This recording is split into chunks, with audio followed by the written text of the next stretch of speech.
Departemen Manajemen Proyek Konstruksi. Nah, jadi pada kesempatan yang baik ini saya akan menyampaikan materi mengenai etika manajemen bisnis di bidang konstruksi. Nah, jadi tujuan dari pembuatan video ini adalah sebagai salah satu bentuk pembelajaran pada mata kuliah etika bisnis.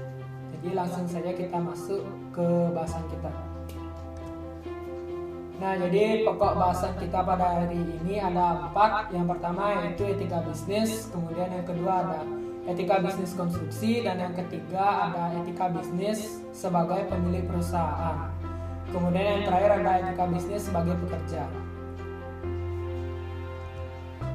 Oke, kita masuk yang pertama yaitu etika bisnis. Nah, kita mulai dari pengertian dari etika bisnis. Jika kita mencari di Google, maka akan banyak pendapat-pendapat dari banyak orang yang menyampaikan mengenai pengertian dari etika bisnis tersebut. Jadi saya rangkum kemudian saya tuangkan definisi etika bisnis tersebut versi saya pribadi. Jadi etika bisnis merupakan suatu pengetahuan tentang tata cara pedoman dalam menentukan benar atau tidaknya suatu tindakan dan perilaku yang dilakukan oleh perusahaan dalam mengelola bisnis dengan memperhatikan norma serta moralitas yang berlaku secara universal, ekonomi dan sosial. Nah, berikutnya yang kedua ada tujuan etika bisnis. Jadi terdapat 4 tujuan dari etika bisnis. Nah, yang pertama, memberikan dorongan terhadap kesadaran moral serta untuk memberikan batasan-batasan bagi pengusaha ataupun pebisnis agar dapat menjalankan bisnis dengan jujur dan adil. Kemudian yang kedua ada bisnis dapat dijalankan dan diciptakan seadil mungkin dan disesuaikan dengan hukum yang telah disepakati. Kemudian yang ketiga ada memberikan motivasi kepada para pelaku bisnis untuk terus meningkatkan kemampuan mereka. Kemudian yang terakhir, yakni yang paling penting adalah menjauhkan suatu perusahaan dari pelaku bisnis dari citra yang tidak baik, karena biasanya perusahaan atau pebisnis yang tidak memiliki etika bisnis dapat merugikan orang lain. Nah, yang ketiga ada prinsip-prinsip dalam etika bisnis. Jadi yang pertama yaitu prinsip kejujuran etika bisnis. Nah, para pelaku bisnis diharuskan memiliki prinsip kejujuran agar mendapatkan kunci keberhasilan yang bertahan untuk jangka waktu yang lama. Kemudian yang kedua ada prinsip otonomi etika bisnis. Nah, prinsip otonomi pada etika bisnis adalah kemampuan dan sikap seseorang saat mengambil tindakan dan keputusan yang berdasarkan kesadarannya sendiri mengenai apa yang dianggapnya baik yang bisa dilakukan. Nah, kemudian yang ketiga ada prinsip saling memberi keuntungan etika bisnis, yakni sebagai pelaku bisnis harus menjalankan bisnis sebaik mungkin agar masing-masing pihak yang terkait mendapatkan keuntungan, atau istilahnya kita saling simbiosis mutualisme, jadi saling menguntungkan satu sama lain. Kemudian berikutnya ada prinsip keadilan etika bisnis, yakni prinsip ini mengharuskan pelaku bisnis diperlakukan secara adil dan disesuaikan dengan kriteria yang rasional. Nah, kemudian yang terakhir ada prinsip integritas moral etika bisnis. Dalam menjalankan tugasnya, para pelaku bisnis harus mempertahankan nama baik perusahaannya. Nah, berikutnya kita masuk pada pokok pembahasan yang kedua yaitu etika bisnis konstruksi. Jadi sama seperti etika bisnis, jadi kita mulai dengan pengertian dari etika bisnis konstruksi tersebut. Nah, jadi etika bisnis konstruksi adalah salah satu studi yang memiliki hubungan antara permasalahan dan suatu keputusan moral yang dihadapi oleh suatu individu atau organisasi perusahaan yang terlibat di dalam bisnis atau industri konstruksi. Nah, etika bisnis konstruksi termasuk dalam etika bidang khusus atau terapan karena berkaitan dengan bidang profesi dunia di bisnis konstruksi. Dalam etika bisnis konstruksi lebih banyak mempelajari tentang teori-teori etika, karena teori yang satu ini memiliki alasan-alasan berkaitan dengan kepercayaan dan tindakan. Berikutnya ada prinsip etika bisnis konstruksi. Jadi terdapat sebanyak 5 prinsip pada etika bisnis konstruksi. Jadi yang pertama ada prinsip sikap baik, kemudian ada prinsip otonomi, yang ketiga ada prinsip kejujuran, kemudian yang keempat ada prinsip keadilan, dan yang terakhir adalah prinsip hormat terhadap diri sendiri. Oke, prinsip-prinsip tersebut tentunya memiliki tujuan.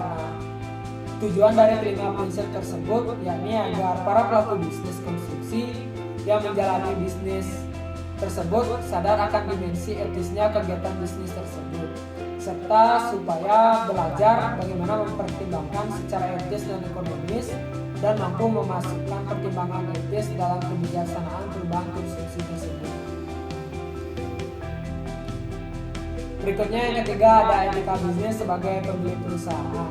Jadi ketika kita sebagai seorang owner, maka perusahaan tersebut wajib memperhatikan prinsip etika perusahaan. Jadi yang pertama ada prinsip otonomi, yakni mengharuskan seorang pelaku bisnis atau owner mengambil keputusan yang tepat dan baik serta mempertanggungjawabkan keputusan tersebut.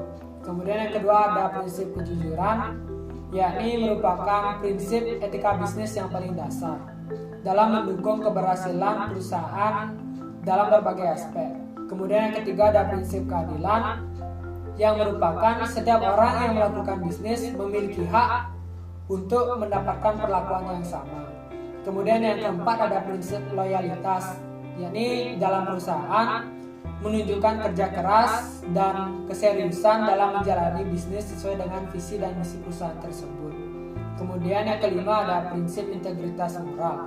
Jadi seluruh pelaku bisnis tidak hanya sebagai pemilik perusahaan saja, baik karyawan hingga manajemen harus menjaga nama baik perusahaan tersebut. Nah, berdasarkan prinsip-prinsip tersebut tentunya disesuaikan dengan pendekatan etika bisnis perusahaan. Jadi yang pertama ada utilitarian approach. Nah, dalam pendekatan ini setiap tindakan harus didasarkan dengan konsekuensinya. Jadi sebelum kita melakukan tindakan atau mengambil keputusan, tentunya konsekuensi yang akan terjadi ke depannya telah dipikirkan secara matang-matang. Jadi keputusan yang diambil tersebut sudah meminimalisir terjadinya hal-hal yang berakibat buruk pada perusahaan tersebut. Kemudian yang kedua ada individual right approach, yakni pendekatan ini memiliki pengaruh besar dalam menghargai dan menghormati setiap tindakan yang dilakukan orang lain. Kemudian yang ketiga ada justice approach, yakni setiap pembuatan keputusan memiliki kedudukan yang sama serta bertindak adil dalam memberikan pelayanan kepada pelanggan baik perorangan maupun kelompok. Nah, kemudian di pembahasan yang terakhir yakni etika bisnis sebagai seorang pekerja. Jadi yang pertama itu ada hubungan antara pekerja dengan perusahaan.